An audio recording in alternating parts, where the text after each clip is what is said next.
You ask Tiger to solve. This deals with linear equations with one unknown. The final result is v equals -2. Let's solve it step by step. Simplify the expression. Group like terms. Simplify the arithmetic. Swap sides.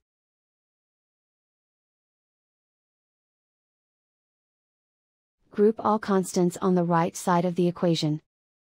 Subtract 2 from both sides. Simplify the arithmetic.